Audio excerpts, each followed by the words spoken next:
Eh, Muchas gracias y nuevamente bienvenidos. Yo quería reforzar la idea de César sobre el sentido del evento. Como se ha mencionado hace poco, el Ministerio de Educación ha aprobado una resolución ministerial para para desarrollar esta política de educación inclusiva. Esto ha sido hace, voy a decir, unas 3 semanas más o menos. Entonces, estamos en una etapa muy inicial como para poder decirle al Ministerio de Educación cuáles son los elementos que ustedes querrían que sean incluidos en esta Política Nacional de Educación Inclusiva, que como política va a señalar orientaciones generales. Yo no voy a hablar de esto, los fundamentos, digamos, de esta política los va a explicar en un rato Jessica Simon del Ministerio de Educación. El sentido de esta presentación es más bien tratar de dar una visión panorámica sobre qué cosa está ocurriendo a escala internacional con las políticas de educación inclusiva. Y de antemano en realidad pido disculpas porque yo sé que en la sala hay muchos expertos, bastante más conocedores que yo del tema en algunos casos, pero también hay algunas personas que con mucho interés se han acercado al campo recientemente. Entonces voy a hacer una presentación de algunas líneas y estoy seguro que después la podremos complementar, y yo tendré por supuesto mucho gusto si ustedes a través de la web del Consejo, personalmente después, en fin, les puedo dar mi tarjeta, mi correo, me hacen llegar comentarios, porque quería decir que como resultado de este taller esperamos escribir un documento que pueda ser compartido con el Ministerio para las Políticas. Pero, entonces, yendo al tema, educación inclusiva, ¿qué cosa es lo que queremos decir cuando hablamos de educación inclusiva? Y encontré, hay múltiples definiciones, por supuesto, de hecho César ha mencionado algunas de UNESCO que son muy conocidas. Yo encontré esta recientemente que me pareció sugerente, interesante. Internacionalmente, dicen estos autores, Ainscough y Miles, la traducción es mía, pero internacionalmente la inclusión es entendida como una reforma que apoya y promueve la diversidad entre todos los estudiantes. Esto está planteado desde la UNESCO. Asume que la meta de la inclusión educativa es eliminar la exclusión social, que es una consecuencia de las actitudes y respuestas a la diversidad de raza, clase social, etnicidad, religión, género y habilidad. Concebida así, se basa en la creencia que la educación es un derecho humano básico y el fundamento de una sociedad más justa. Entonces ya desde aquí hay, por supuesto, varios elementos que son muy importantes para considerar en las discusiones.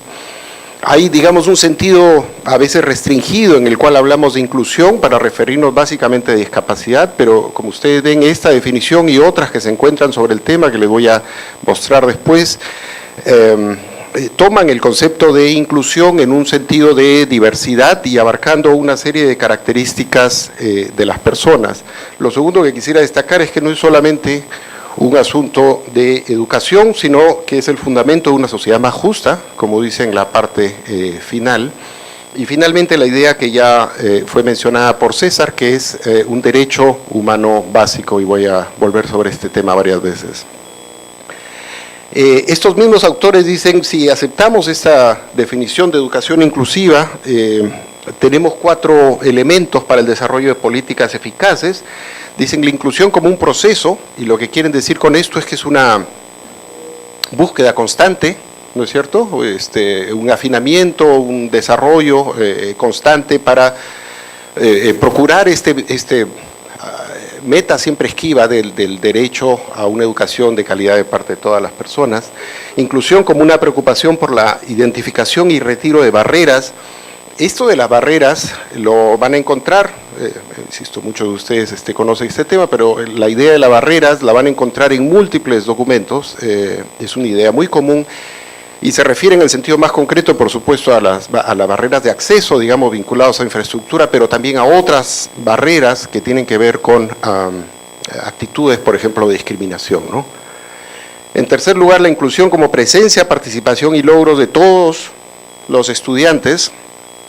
Y aquí el César lo sugirió antes, también a veces hablamos y nos damos con una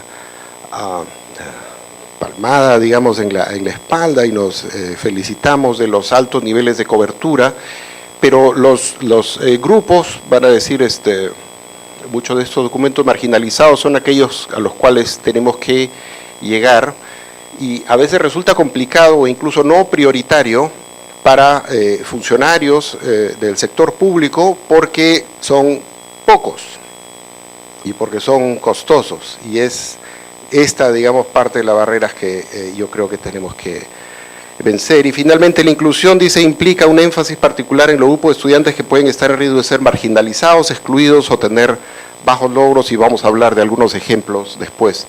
Ainscough y Myers dice, lo anterior implica poner énfasis en recoger y utilizar evidencia de calidad, que es una cosa que ciertamente nos ha faltado en el país. Yo me he copiado este esquema de la política de Namibia, pero me parece que es muy claro e ilustra una cosa que se ve en otros esquemas internacionales en este momento, para poner la inclusión, digamos, como la meta. ¿Puedo hablar de acá? Sí. Entonces, este es un primer modelo, digamos, de exclusión, en el cual ustedes tienen ciertas personas dentro del sistema educativo y hay otras que están excluidas, que quedan fuera del sistema educativo, no se llegan a matricular, por ejemplo, ¿no? Un modelo de segregación en el cual tienen ustedes las personas en el sistema educativo y las personas, digamos, con necesidades especiales, discapacidades, etcétera, en el sistema, pero en otro tipo de institución educativa, ¿no es cierto?, como podrían ser nuestros CEBES en el país. Un modelo de integración en el cual están todos en las mismas instituciones educativas, pero las personas con necesidades educativas especiales están en aulas especiales separados del resto, que es una cosa que también se puede observar en algunos casos en el país. Y finalmente un esquema de inclusión, que es el que ustedes van a encontrar una y otra vez en las presentaciones en las cuales todos estudian en las mismas instituciones. Y gracias. Y esto puede sonar hasta utópico, tal vez, para algunas personas que no lo han visto, pero como les voy a sugerir, se hace en otros lados. Y la pregunta es, ¿qué tan pertinente es para el Perú hoy o cuándo? Y de ser el caso, ¿cómo se podría hacer? Y yo planteo las preguntas porque esto es lo que vamos a discutir en la tarde. Normativa internacional, muy rápidamente, porque, insisto, varios de ustedes seguramente conocen este tipo de cosas, pero, de nuevo, en las políticas que yo he encontrado, que he estado revisando, constantemente hay alusión a este tipo de documentos como el fundamento de las políticas nacionales. Entonces, desde el año 48, por supuesto, Segunda Guerra Mundial, atrocidades cometidas por el ser humano contra el ser humano, se aprueba la Declaración Universal de los Derechos Humanos, y desde esa época está la noción de que la educación es un derecho para todas las personas. Ahora, no hay una mención explícita al tema de discapacidad o necesidades educativas especiales, pero está la noción, insisto. La Convención de los Derechos del Niño es mucho más específica al respecto y mucho más reciente y ahonda en el derecho a la educación, pero la Declaración de Salamanca es comúnmente utilizada como un documento mucho más explícito y más trascendente respecto de la educación para las personas con discapacidad. Y entonces se dice, el fundamento principal de la educación inclusiva es que todos los estudiantes deberían aprender juntos. Insisto, esta noción va a aparecer una y otra vez, ¿no? Siempre que sea posible, sin importar las dificultades o diferencias que puedan tener. Dificultades o diferencias, ¿no? Aquí hay una noción interesante que aparecía antes, que es esta noción de diversidad, y en realidad en beneficio de todos, como van a ver en unos minutos. Establece la diferencia entre el modelo médico, que es el modelo tradicional, donde la persona, en este caso con discapacidad, es un paciente que tiene un problema que requiere tratamiento, cura o caridad, versus un modelo social, digamos, que sería más el que se pretende impulsar, en el cual el énfasis no está en el paciente, digamos, sino en las relaciones que se establecen entre individuos, entre grupos, que imponen barreras, por lo que se requieren cambios en sistemas, políticas y prácticas. Siguiendo con la normativa internacional, Naciones Unidas, hay otros documentos, por favor, no me vayan a acusar de incompleto, podemos conversar sobre los otros documentos, pero estoy tratando de poner los que me parecen a mí, son los más trascendentes. La Convención de los Derechos de las Personas con Discapacidad del 2006, el lema que se trabajaba mucho en esa época es nada sobre nosotros sin nosotros, me parece que es un lema muy sugerente. El artículo 24 específicamente, el famoso artículo 24, tiene que ver con educación y establece que los estados deben asegurar el derecho a un sistema educativo inclusivo en todos los niveles y a lo largo de toda la vida. El Perú suscribe, participa en esto y tiene una ley al respecto, como vamos a ver en unos minutos. Pero esta es una convención muy potente y si ustedes la pueden buscar tal vez después en internet y mirar el artículo 24. Y más recientemente los Objetivos de Desarrollo Sostenible, que no han tenido tal vez mucha repercusión en el país. Hablamos algo entre el 2000 y el 2015 de los Objetivos del Milenio de Educación para Todos, tal vez eso resuene un poco más en su memoria, pero a partir del 2015, digamos, vencieron estas metas y fueron reemplazadas ambas por en realidad una sola que condensa, que son estos Objetivos de Desarrollo Sostenible, que son 17. El número 4 es sobre educación. Insisto, no hemos tenido mayor discusión, vamos a ver si logramos levantarlo, porque a mí me parece de nuevo un instrumento interesante. El objetivo, el ODS 4 es sobre educación de calidad y dice garantizar una educación inclusiva, miren que usan término ahí al inicio, equitativa y de calidad, y promover oportunidades de aprendizaje durante toda la vida para todos. Y entre las metas, que hay un conjunto para los cuales se están desarrollando indicadores, pero entre las metas resalto esto: construir y adecuar instalaciones educativas que tengan en cuenta las necesidades de los niños y las personas con discapacidad y las diferencias de género, y que ofrezcan entornos de aprendizaje seguros, no violentos, inclusivos, eficaces para todos. Y ustedes sabrán disculpar, no es mucho el tema, pero por eso es que a mí me resulta un poco alucinante las discusiones que tenemos sobre igualdad de género cuando es un tema universal que tiene que ver con los derechos de las personas. Y entonces yo puedo entender el respeto de todas las personas, por supuesto, para plantear discrepancias, diferencias, en este caso con el currículo, pero me resulta más complicado entender cuando estas argumentaciones podrían llevar a una limitación en el derecho que tienen las personas a la igualdad, en este caso, con base en consideraciones de género. Bueno, queda establecido, espero, a partir de todos esos instrumentos, la importancia de la educación como un derecho para todos. No me quiero exceder en mi tiempo. Normativa en el Perú, tenemos la Ley General de Educación, por supuesto, el 2003, que es una ley muy interesante, que a veces yo creo olvidamos, y aparecen equidad e inclusión como principios básicos, y la educación básica especial es una de las modalidades. Se habla de que tenga un enfoque inclusivo. Lo traigo a colación porque eventualmente en el desarrollo de esta política podríamos tener que discutir la pertinencia de lo que dice la Ley General de Educación frente a lo que sugiere esta política de educación inclusiva. Así que eso queda como tarea pendiente, pero en todo caso el enfoque es inclusivo en esta modalidad. El Plan de Igualdad de Oportunidades para las Personas con Discapacidad, a cargo del CONADIS, que es el Consejo Nacional para la Integración de las Personas con Discapacidad. No voy a hablar mucho de los detalles porque, insisto, quiero pasar a las experiencias internacionales, pero existe, digamos, como fundamento que deberíamos mirar para la norma, la Ley General de la Persona con Discapacidad, que está basada en la convención que les mencioné hace un rato y que establece, por supuesto, el derecho a la educación. El Proyecto Educativo Nacional del CNE plantea equidad en oportunidades e inclusión en el Objetivo Estratégico 1, pero yo debo decir con toda honestidad que no, en ese momento, cuando se planteó, hace más de una década, no se planteó, me parece a mí, con la suficiente fuerza, el tema de la discapacidad, de las necesidades educativas específicas, como se les estaba llamando en la nueva política. La buena noticia es que estamos preparando un nuevo PEN y yo, con el grupo con el que trabajo, haremos todo lo posible, por supuesto, por darle mayor presencia a este tema, al tema de la inclusión, digamos, en general en el nuevo PEN.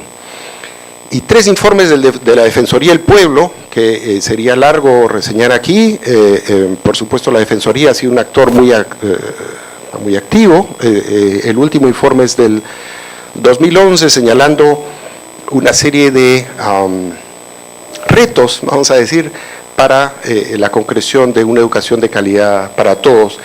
La ENEDIS, seguramente muchos la conocen, pero la menciono para los que no, la encuesta nacional sobre discapacidad, se publicó el 2014 con datos del 2012, y hay unos pocos estudios, como el informe del CNE del Consejo de Teresa Tobar, que fue mencionado por César, pero no hay mucho más, y yo creo que esto es uno de los retos, digamos, para la educación inclusiva, que no se cuenta con, si hay poca información, digamos, en general, o pocos estudios para la educación en general, la cantidad de estudios que hay para la educación inclusiva es realmente muy menor, y entonces ahí está uno de los retos. Bueno, pasando a algunos de los países que he podido revisar, y por supuesto la lista podría ser mucho mayor. Vamos a Italia. He leído este artículo de estos 3 investigadores que trabajan entre Estados Unidos e Italia. En Italia hubo un movimiento fuerte para la integración de estudiantes con discapacidad en las escuelas regulares, y entonces acuñaron este término que me ha encantado, integrazione selvaggio. ¿Qué les parece? Yo no hablo italiano, pero ¿suena bien o no? Que significa integración salvaje. Y entonces lo que hicieron es, entre el 71 y el 77, dijeron vamos a incluir a los estudiantes en escuelas regulares. Entonces ellos se precian, se congratulan mucho de ser el primer país en hacerlo, y el país con más inclusión, digamos, en varios sentidos, aunque vamos a hablar de algunas limitaciones en un minuto. Ellos asumen que lo que llaman la integración escolástica, es decir, la integración de los estudiantes con discapacidad en las aulas regulares, brinda oportunidades a todos los estudiantes, de modo que puedan desarrollar nuevos aprendizajes y conocimientos, y por lo tanto que la discapacidad es un punto de fuerza. No sabía cómo traducir esto, un fundamento de fortaleza y no un problema. Que esta es una idea además que van a encontrar ustedes en varios documentos, ¿no? No es que incluir a los estudiantes de discapacidad es un asunto que haya que tolerar de alguna manera, sino es un enriquecimiento para ellos, pero para todos los estudiantes. Y este es uno de los fundamentos, insisto, del esquema de Italia. En Italia,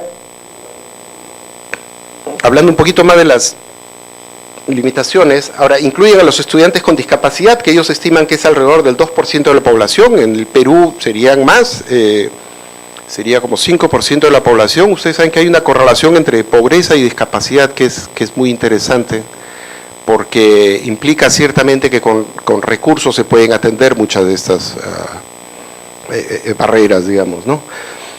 Pero no incluye estudiantes con dificultades para el aprendizaje. Estados Unidos sí las incluye, dicen los mismos autores que, insisto, trabajan entre los 2 países, y aquí viene por supuesto, una definición de población objetivo que es relevante para la discusión, y les voy a mostrar un par de ejemplos después.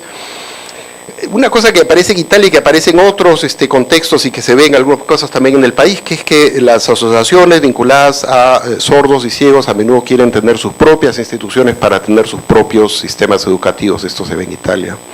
Ahora, los mismos autores reconocen, ¿no?, algunas dificultades y dicen, bueno, hemos tenido toda esta integración, pero en algunos casos no parecería que tienen suficientes docentes de apoyo, que les sonará a ustedes también familiar con las discusiones sobre el SAANE en el país, que seguramente seguiremos con los talleres, que la accesibilidad y disponibilidad de materiales no es siempre la que quisieran. Tal vez la más importante es esta tercera. La integración en las escuelas se da, van a las escuelas, pero parece que trabajan en aulas separadas, que es el modelo no de inclusión que les decía antes, sino el modelo de integración. Están en las mismas escuelas, pero separadas. No están en otras instituciones, están en las mismas, pero no ocurren. Y lo mencionas, aula del sostegno. ¿Qué les parece? Hay que comer pizza, yo creo, hoy día. Ellos mencionan que hay una diferencia con Estados Unidos, por ejemplo. Ellos no tienen esta consideración en Italia. Se considera en Estados Unidos que los estudiantes están realmente incluidos, en realidad no debería decir integrados, incluidos, sí pasan como mínimo 80% del tiempo en aulas regulares. Namibia, para dar otro contexto, tiene una visión sobre, en esta política sectorial en la que dicen, esta política genera las condiciones para que todos los niños y niñas de Namibia aprendan y participen plenamente en el sistema educativo, particularmente en los denominados colegios inclusivos. O sea, hay ciertos colegios en los que ellos focalizan donde va a ocurrir esto, ¿no? Adicionalmente, esta política busca crear un ambiente de aprendizaje, de apoyo que acomode a todos y esté centrado en el estudiante. En la visión, fíjense que no hablan de discapacidad ni de necesidades especiales, sino hablan de todos los estudiantes, ¿no es cierto? El objetivo es expandir el acceso y provisión de servicios educativos de calidad, especialmente para estudiantes marginalizados, que es una noción que veíamos antes de la UNESCO, y apoyar a los estudiantes con un amplio rango de habilidades y necesidades individuales en su educación inicial, primaria y secundaria.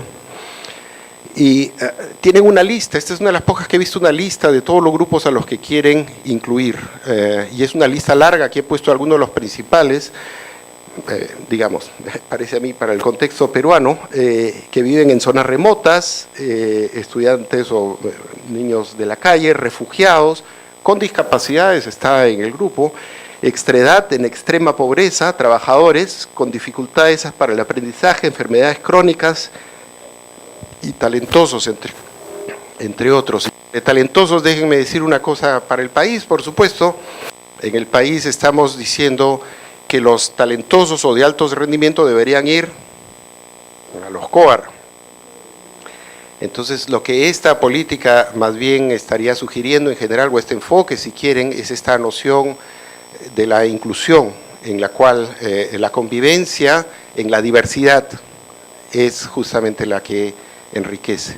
¿Es un tema polémico en el país? Por supuesto. El año pasado hicimos un evento en el Consejo y consideraciones como las que estoy diciendo yo ahora salieron, pero también por otro lado salió mucho orgullo, digamos, de las regiones y de las personas que promueven este enfoque, porque pensaban que así se genera una vanguardia educativa, y yo lo dejo ahí por ahora para la discusión, pero está el tema de la inclusión, insisto, y de la inclusión de todos.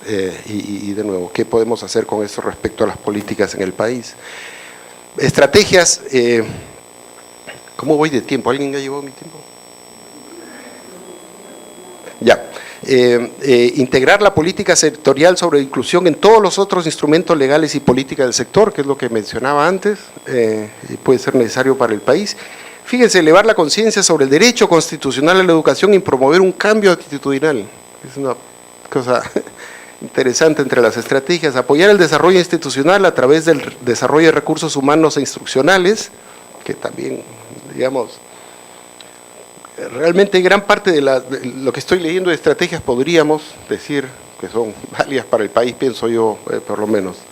Revisar el currículo nacional de educación básica para reflejar la diversidad de necesidades de aprendizaje de todos los estudiantes, ampliar y desarrollar servicios de apoyo educativo, desarrollar programas de educación y entrenamiento para docentes, paramédicos y personal de apoyo. Esto, programas de educación, estuve en una conferencia hace poco donde decían entrenar docentes, desarrollar en ellos experiencias, habilidades para educar a estudiantes con discapacidad es costosísimo y es muy complicado. Incluir estos programas en la formación inicial de los docentes es bastante más eficiente y bastante menos costoso. Y tal vez hacia eso deberíamos apuntar, y me parece que es lo que está diciendo con esto, ¿no? El 7, fortalecer y ampliar servicios para el desarrollo profesional de actores clave, que ya, profesionales en ejercicio, desarrollar un mecanismo para el monitoreo y evaluación de la implementación de esta política, que de hecho es una de las preguntas que les vamos a hacer en la tarde, y decía, digo aquí, la política incluye un plan de implementación con recomendaciones y líneas estratégicas, ustedes lo pueden buscar, la única dificultad es que está en inglés, pero existen estos documentos en la web. Ontario, Canadá. Equidad e inclusión educativa en las escuelas de Ontario, orientaciones para la implementación y desarrollo de políticas. Existe en Ontario una normativa contra la discriminación con base en discapacidad, raza o religión. Mire qué interesante, y digo interesante porque Ontario establece, es un sistema federal, entonces Canadá hay mucha autonomía entre las regiones, entonces Ontario establece que 3 de los motivos principales de discriminación en ese estado tienen que ver con discapacidad, raza o religión. Es un estado de mucha inmigración, ¿no? Por ejemplo. Y entonces hay, insisto, otros instrumentos en los cuales esta política intenta alinearse con ellas, ¿no? Entonces, tiene unas metas que son el liderazgo comprometido y compartido en este tema, políticas y prácticas para la educación inclusiva y con equidad, y rendición de cuentas y transparencia. ¿Quién seré yo para criticar a Ontario? Pero, de todos modos, ahí va. Yo veo estas más como estrategias que como metas. Para mí, metas tendrían que ver más con qué cosa es lo que se espera de los estudiantes, qué cosa es lo que se espera lograr con ellos, por ejemplo, en términos de aprendizaje u otros, y después les voy a mostrar algunos ejemplos. Los principios de la estrategia dicen, para la equidad e inclusión, esto es un fundamento para la excelencia, responde a las necesidades individuales, identifica y elimina barreras, promueve un sentido de pertenencia al grupo, involucra a la comunidad en general, que es una cosa que estamos viendo en varios asuntos. No es solamente un tema educativo, no es solamente un tema de la escuela, es un tema que incluye a diferentes tipos de autoridades e instituciones. Construye sobre la base de y promueve iniciativas previas, trabaja, digamos, por ejemplo, con la sociedad civil en todas estas iniciativas y es demostrada a través del sistema. Este es uno de los documentos tal vez más largo porque incluye un plan de implementación, herramientas, recursos, ejemplos y glosario de términos. New Brunswick, esta es tal vez la más interesante de las que yo he podido leer. Y es un estado ahí chiquitito, como ven, en Canadá. Y dicen, el propósito es establecer los requerimientos para asegurar que todas las escuelas públicas sean inclusivas. De nuevo, esta noción de integración salvaje, como le llamaban los italianos, pero a la canadiense, digamos, ¿no? Y tal vez no tan salvaje, sino más ordenada. Bueno, educación inclusiva es definida. Disculpen las largas definiciones, pero yo espero que este documento quede y se pueda leer, ¿no?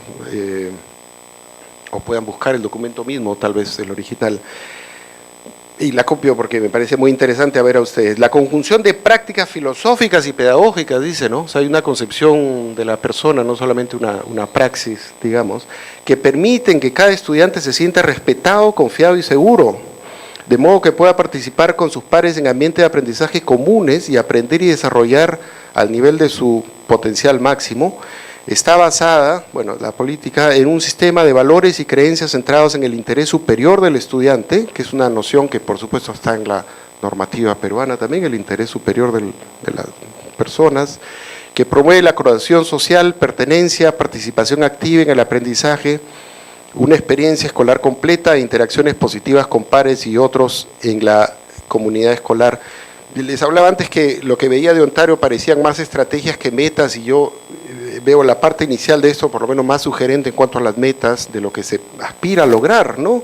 Que permiten que cada estudiante se sienta respetado, confiado y seguro, porque una vez que ustedes tienen eso, pueden ir a las escuelas eventualmente y evaluar, determinar si los estudiantes se sienten, por ejemplo, respetados, confiados y seguros, si pueden participar en sus pares, en fin. New Brunswick sigue el establecimiento de lo que es esta visión y dicen, estos valores y creencias son compartidos por escuelas y comunidades. Insisto nuevamente el tema que no es solamente de las instituciones educativas. La educación inclusiva es puesta en práctica en las comunidades escolares que valoran la diversidad y nutren el bienestar y calidad del aprendizaje de cada uno de sus miembros. La educación inclusiva es implementada a través de una serie de programas y servicios públicos y comunitarios disponibles para todos los estudiantes. La educación inclusiva es el fundamento para asegurar una sociedad inclusiva en New Brunswick. De nuevo, aquí habla de diversidad, no habla específicamente de discapacidad, ¿no es cierto?, que es parte del asunto, pero el enfoque es diferente.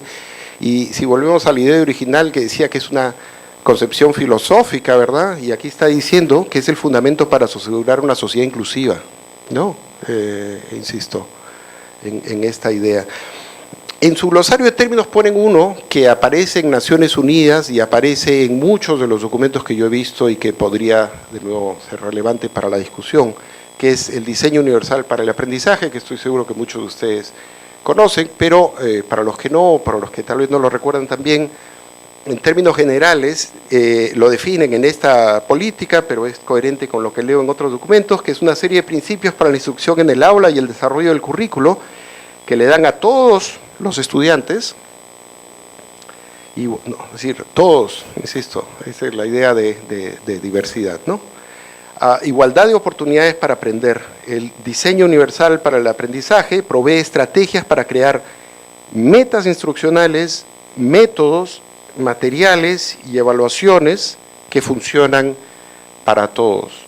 Aquí, por ejemplo, en cuanto a evaluaciones a nivel nacional, tenemos la experiencia interesante del año pasado del Ministerio de Educación de evaluar estudiantes con discapacidad visual y auditiva, y este año prometen incluir, tienen previsto incluir a estudiantes con discapacidad intelectual. Es parte del asunto, y hay mucho más sobre el diseño universal para el aprendizaje. Está basado en teorías vinculadas a las neurociencias, por ejemplo, pero no me quiero detener porque no quiero abusar de mi tiempo. Principios: reconoce que cada estudiante puede aprender, es universal, el currículo provincial es implementado de una manera equitativa a todos los estudiantes y es implementado en un ambiente inclusivo, común, compartido por estudiantes de la edad apropiada en su escuela vecinal. Ahí uno se matricula en la escuela de la zona. Es individualizado, el programa educativo logra tener éxito al focalizarse en la fortaleza y necesidades de los estudiantes y está basado en el interés máximo del estudiante. Requiere que el personal de la escuela sea flexible y responda a los cambios, que es la noción opuesta tal vez de la noción tradicional en la cual se espera que sea el estudiante el que se ajusta a la escuela, ¿no? Aquí es la escuela la que puede, digamos, salir de su camino, ser flexible para ajustarse a los estudiantes. Es respetuoso de la diversidad de estudiantes y personal que trabaja en las instituciones en cuestión de raza, color, religión, nacionalidad, etnicidad, lugar de origen, discapacidad, estado civil, orientación sexual real o percibida y o identidad sexual, sexo, condición social, política, creencia o actitud. Nuevamente el tema de género. No insistiré en el tema, pero ya escucharon ustedes mi opinión sobre igualdad de género, que es un principio y un derecho, a mí me parece fundamental. Es provista en un ambiente físico en el que todos los estudiantes y personal de la escuela se sienten bienvenidos, seguros y valorados. Y los requerimientos estándares: ambiente común de aprendizaje, apoyos para la inclusión, plan personalizado de aprendizaje ahí donde sea necesario, variación del ambiente común de aprendizaje en algunas circunstancias para favorecer los aprendizajes, respuesta a crisis conductuales. Gran parte de estas cosas están normadas, digamos, en otros documentos. Entonces, ¿qué hacer frente a crisis conductuales? Bueno, pero confiando siempre en el criterio profesional de los que trabajan en las instituciones. Suspensiones que en principio están prohibidas, pero en casos extremos se pueden hacer si es que, y hay una especificación, repetición de grado, que de nuevo no debería ocurrir, salvo que haya, dice la política de New Brunswick, salvo que haya un acuerdo y una justificación y una conversación con la familia, el estudiante, y se busca el beneficio del estudiante. Equipo de apoyo de servicios a la educación en el distrito, pero también en la escuela, estoy hablando del 8 y el 9. Orientaciones y estándares de práctica. A veces esto de los estándares tiene mala fama, pero en el sentido de ciertas normas y condiciones que deberían existir. Financiamiento, que hay que asegurar, por supuesto, el dinero y los recursos son fundamentales. Rendición de cuentas, o lo que llaman en inglés accountability, que puede ser entendido como transparencia también, y protección de privacidad, que es un tema también discutido a veces y discutible en el país, porque a menudo le pedimos a las personas que nos entreguen su certificado que diga que es, ¿no es cierto? Y en muchos contextos internacionales está predominando la noción de que esto es una invasión de la privacidad de las personas Ahora, yo me puedo poner del lado de los educadores también y decir que necesitan información relevante para poder educar a los estudiantes, pero en esta necesidad de los educadores y este deseo de los padres y madres y de los propios estudiantes de que sus hijos no sean estigmatizados, creo que va a haber encontrar un balance. Me parece que es una idea de nuevo muy interesante para discutir, ya no en New Brunswick, sino qué significa para el país. Bueno, finalmente, ¿qué podemos aprender de la experiencia internacional? A ver, algunas ideas tentativas para la discusión, y yo volveré al final del día a ver qué podemos hablar de esto, pero la inclusión educativa trasciende lo educativo para abarcar la promoción, la generación de sociedades más justas, inclusivas. Estos planteamientos que hemos hablado no hablan de democracia, pero yo quisiera traer el tema a la mesa porque me parece que la democracia puede ser un concepto no solo vital para el Perú, sino que uno que engloba gran parte de la noción de la educación, el derecho a la educación como una base de las políticas, la inclusión como meta para todos, eliminando las barreras, y aquí está de nuevo la pregunta, ¿qué hacemos con los CEBE? ¿En qué casos son necesarios o para nadie son necesarios? O, en fin, de nuevo, temas para la discusión. Fundamento en el interés o bienestar máximo del estudiante, la idea de barreras que aparece en múltiples partes, que está, como decía al inicio, vinculada a la infraestructura, pero también el desarrollo de los profesionales y actitudes de discriminación, y podemos seguramente continuar con la lista de barreras. Quería decir una cosa ya un poco más formal, no a nivel de las ideas. Todos los documentos de política que yo he visto, salvo el de Ontario, tal vez, pero bueno, los demás son en general breves, son 20, 25 páginas señalando los lineamientos de lo que debe ocurrir. Lo que pasa es que hay documentos adicionales que tienen ejemplo o hacen referencia a otra normativa, o se desarrollan después en otro tipo de programas, ¿no? Entonces tal vez alguna discusión sobre el tipo de documento que aspiramos también sea relevante para la tarde. Finalmente quería agradecer nada más, yo en realidad lo que he tratado de hacer es leer y discutir cosas que me han ido pasando, gente que valoro mucho, como el equipo de catalizadores para la educación inclusiva, de inclusión internacional, en particular Inés Escayón, algunos de ustedes la habrán escuchado, vino hace unos meses en un evento que organizó el Ministerio de Educación, pero si pueden mirar este grupo, tiene materiales muy interesantes, el equipo del Minedu que está haciendo la política, y hay múltiples personas, pero Yulisa Porras, no sé si está por aquí, ahí está al fondo, me pasó varios materiales, muchas gracias. La Coalición por el Derecho a una Educación Inclusiva, Liliana Peñerrera me ha estado mandando materiales, pero tenemos por supuesto al presidente en la sala, que es Pablo Gómez, que es una persona muy activa en este trabajo, y el equipo del CNE, Aurelia Pasapera y Flor Pablo, que me han ayudado mucho con diferentes cosas. Flor está aquí y Aurelia está corriendo. Ahí está Aurelia, muchas gracias. Bueno, un aplauso para todos ellos y muchas gracias a ustedes.